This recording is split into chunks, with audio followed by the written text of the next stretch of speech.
Prana Raja akhirnya turun tangan karena dirasa sikap petani tua itu sudah keterlaluan. Sebagai orang berpangkat yang sedang mengemban titah raja, dia merasa tersinggung dan diremehkan. Kemudian, dia memerintahkan agar Jarawaha dan Gangadhara bertindak. Ini ada apa ini?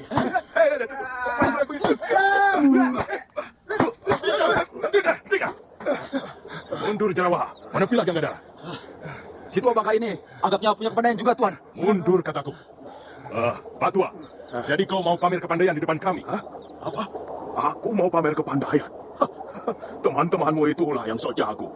Mentang-mentang prajurit Singasari, lalu main tendang, main pukul, main keroyok. Ya, tentu saja aku tidak mau diperlakukan seperti itu. Kalau kau masih berkeras tidak mau melayani kami dengan baik, aku yang akan turun tangan. Sekarang ternyata kau yang ingin pamer kepandaian di depanku. Pak Tua, lihat. Aku membawa tanda pengenal dari istana. Kau tahu artinya? Tidak. Kurang ajar. Jawabanmu semakin memerahkan telinga. Aku sendiri yang akan menghajarmu, Pak Tua. Hati-hati, Tuan. Orang tua itu cukup lincah dan gesit. Diam kau, Jarawaha. Kau telah melawan kami. Dan itu berarti melawan pemerintah Singasari. Terserah. Aku tidak merasa berbuat yang merugikan kalian. Aku bekerja di sawahku sendiri. Kalian yang datang mengganggu aku dan mengajakku ribut-ribut. Ada apa, Paman Ranubaya? Mereka itu yang punya persoalan. Tanya saja pada mereka. Kalau tidak salah, Tuan-Tuan adalah prajurit Singasari. Iya, kami memang prajurit Singasari. Kami datang ke Kurawan ini untuk mengemban titah Prabu Kertanegara. Begitu. Lalu mengapa sampai ribut dengan Paman Ranubaya? Orang tua itu tidak tahu sopan santun. Dia sama sekali tidak memandang kami sebagai utusan raja.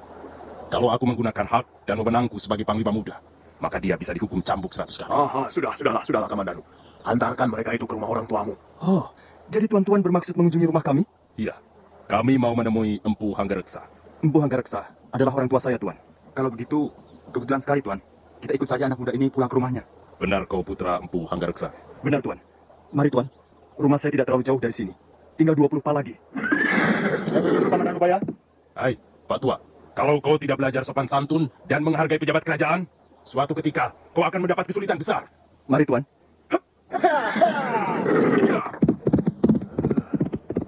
Prajurit Singasari. Apa yang mereka andalkan sebenarnya? Singasari, negeri buatan Kenaro. Aku melihat mendung tebal bergulung-gulung dari segala penjuru. Ya, aku melihat bencana besar akan menimpa dirimu, Singasari.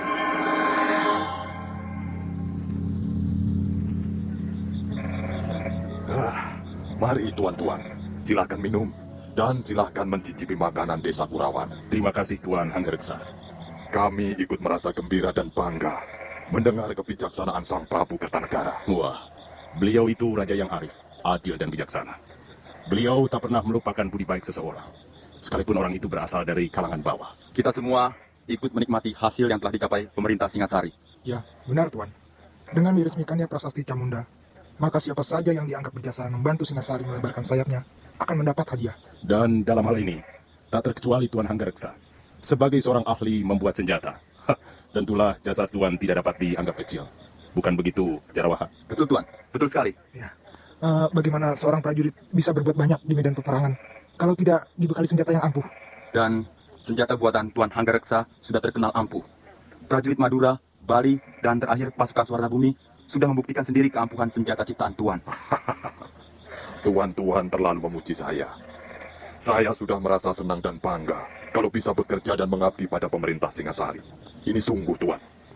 Dalam hal ini, saya bekerja tanpa pamrih apa-apa. Kami percaya, Tuan. Dan Prabu Kertanegara sendiri juga sepenuhnya percaya pada kemurnian pengabdian Tuan Hanggareksa.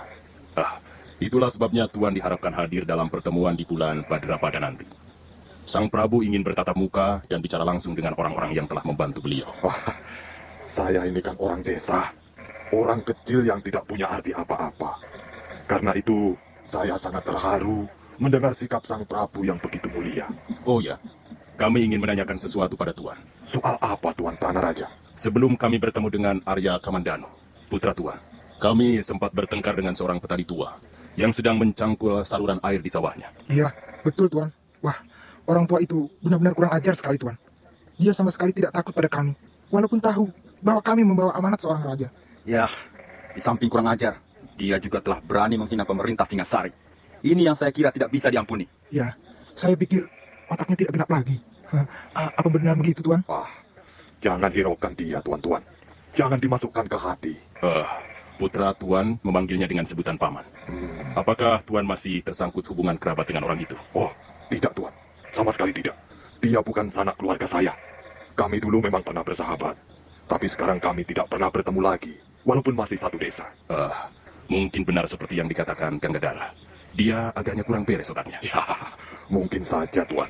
Soalnya saya sudah lama sekali tidak pernah bertemu dengannya. Siapa nama orang itu, Tuan? Namanya Empu Ranubaya. Sudahlah, tuan. Lupakanlah saja. Dia barangkali tidak bermaksud sungguh-sungguh. Saya jamin, dia tidak akan berani mengganggu tuan-tuan lagi. Baiklah. Maaf, Tuan Hanggareksa. Kami ingin istirahat. Silahkan, tuan-tuan, silahkan.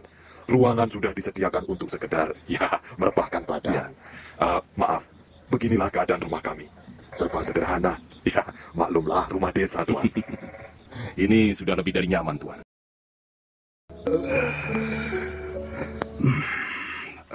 Ngantuk.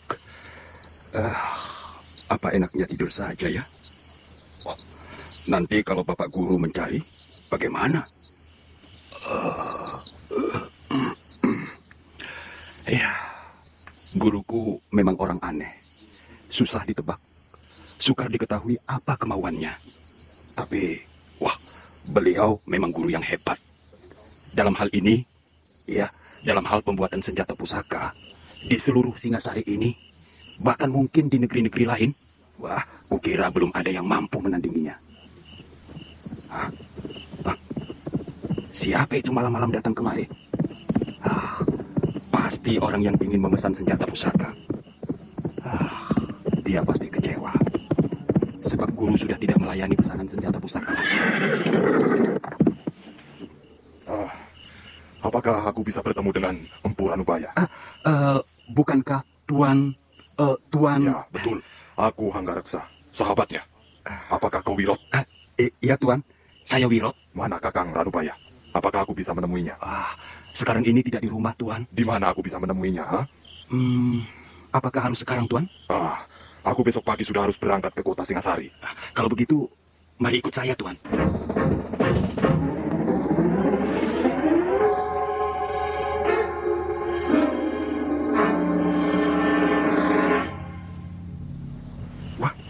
Tidak ada, Tuan.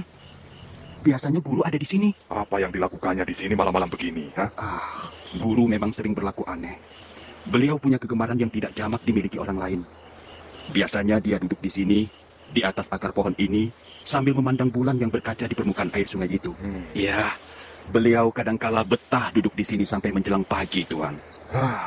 Mengapa begitu? Mestinya gurumu lebih mapan. Karena sekarang usianya sudah agak lanjut. Saya hanya seorang murid, Tuan. Pengetahuan seorang murid terbatas. Paling banter sebatas pinggang gurunya, Tuan. Iya. Lalu, kalau begitu di mana dia sekarang, Wirot? Apakah tidak ada tempat yang lain yang biasa dikunjungi Kakang Ranubaya? Ada, Tuan, ada. Tapi sudah hampir 1 bulan ini beliau tidak mengunjungi tempat itu. Ya, siapa tahu dia ada di sana. Baiklah, mari ikut saya, Tuan. Mudah-mudahan saja guru ada di sana. Ya.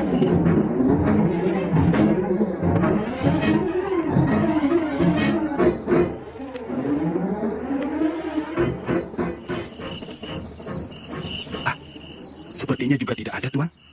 Pintu gubuk sudah tertutup rapat. Gubuk jerami ini milik siapa, Wirot? Milik beliau juga, Tuan. Saya yang membuat. Tempat ini biasa dipergunakan guru untuk menikmati mangkok tuaknya, Tuan. Oh, begitu. Rupanya Kakang Ranubaya sudah bergaul dengan api dalam cawan itu. Iya. Kadangkala beliau mabuk dan tertidur di atas tumpukan sabut kelapa.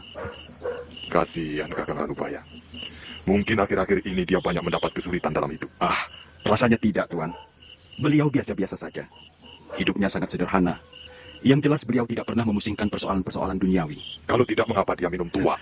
Soal itu, beliau pernah berkata pada saya, Tuan. Wirot, aku tahu api ini panas. Bisa membakar hangus tubuhku, juga jiwaku. Tapi aku tidak takut terbakar. bukan karena aku putus asa. Di dalam cairan ini aku bisa menemukan ranubaya yang sesungguhnya. Bukankah seluruh isi dunia ini mabuk? Dan bukankah mabuk itu ada banyak ragamnya? Mabuk kekuasaan, mabuk pangkat dan harta, mabuk wanita, mabuk kebiar dan gemerlapnya ketenaran. Nah, aku sengaja memilih mabuk tuak saja karena tidak berbahaya. Paling-paling aku sendiri yang akan mengalami bencana dan bukan orang lain. Lagi pula, mabuk tuak murah harganya. Hanya 10 beribil sudah bisa sampai ke tujuan. Hah? Kakang Ranubaya berkata begitu, Wirot? Betul, Tuan. Hal itu sudah lebih dari 10 kali pernah dikatakannya pada saya. Pendapat seperti itu tidak benar. Aku tidak setuju. Tapi ini adalah hak setiap orang. Baiklah, sekarang kemana lagi kita harus mencarinya, Wirot? Kemana lagi ya? Wirot, Ya, masih ada tempat lain yang biasa dikunjunginya? ada Tuan, ada. Tapi Tapi apa lagi? saya tidak berani mengantar Tuan ke tempat itu. Mengapa kau tidak berani? Tempat itu letaknya di belakang bukit kecil ini, Tuan. Kalau di mana-mana tidak ada, biasanya guru ada di situ. Ya, kalau begitu antarkan aku ke sana. Tidak, Tuan. Saya tidak berani. Sungguh. Soalnya jalannya gelap sekali, Tuan. Dan angker, Tuan. Saya tidak berani melewatinya malam-malam begini, Tuan. Baiklah, Wirot. Tidak usah kau mengantar aku. Tunjukkan saja jalannya. Aku akan mencarinya sendiri. Tuan, mengapa Tuan tidak sabar menunggu sampai besok? Saya kira besok pagi beliau sudah kembali ke rumah. Tidak, Wirot. Tidak. Aku membutuhkan gurumu malam ini juga. Kalau begitu baiklah, Tuan. Tuan terus saja menyusuri pematang sawah ini. Sampai di sebuah pohon yang besar dan rindang, Tuan belok ke arah selatan. Ya. Selanjutnya Tuan bisa mengikuti jalan setapak di seputar pinggang bukit. Lalu di mana letaknya tempat yang biasa dikunjungi Kakang Ranubaya? Tuan akan menemukan sebongkah batu yang sangat besar, yang bentuknya menyerupai payung raksasa. Iya. Nah, di belakang sebongkah batu itulah biasanya guru saya berada. Tapi, ya, harap Tuan berhati-hati. Saya khawatir hantu bertopeng itu akan muncul malam ini. Jadi kau takut hantu bertopeng, maka tidak mau mengantarkan aku, begitu? Benar, Tuan. Hantu itu, menurut cerita guru saya, sangat kejam, Tuan. Apalagi bagi orang yang belum dikenalnya dan baru pertama kali melewati daerahnya. Ya, sudahlah. Kau boleh kembali, Wirot. Biar aku temui sendiri gurumu. Sekalian, aku ingin berkenalan dengan hantu yang kau katakan itu.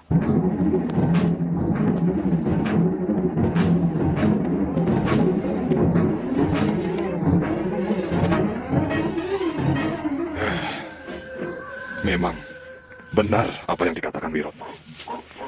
Gelap sekali tempat ini. Untung aku sempat mencabut obor minyak jarak di depan gubuk itu tadi. Kalau tidak, mataku tidak bisa melihat apa-apa. Tempat ini memang menyeramkan. Untuk apa Kakang Ranubaya pergi ke tempat seperti ini malam-malam begini? Empu Hanggareksa baru saja akan melangkah untuk melanjutkan perjalanannya ketika mendadak sebuah bayangan berkelebat ringan. Kurang ajar. Siapa kau? Bayangan itu tidak menjawab sapaan Bu Hanggareksa, melainkan terus menyerang. Jawab pertanyaanku. Kaukah hantu yang menunggu tempat ini?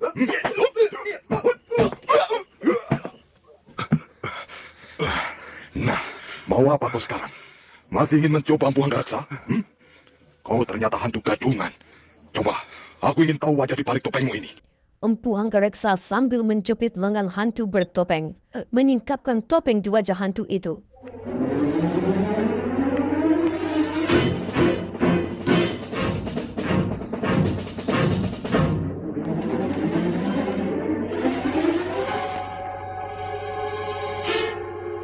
Topeng putih yang terbuat dari bulu kambing domba itu tersingkap. Pada saat itu, muncul bulan dari balik awan hitam. Empu Hanggareksa terkejut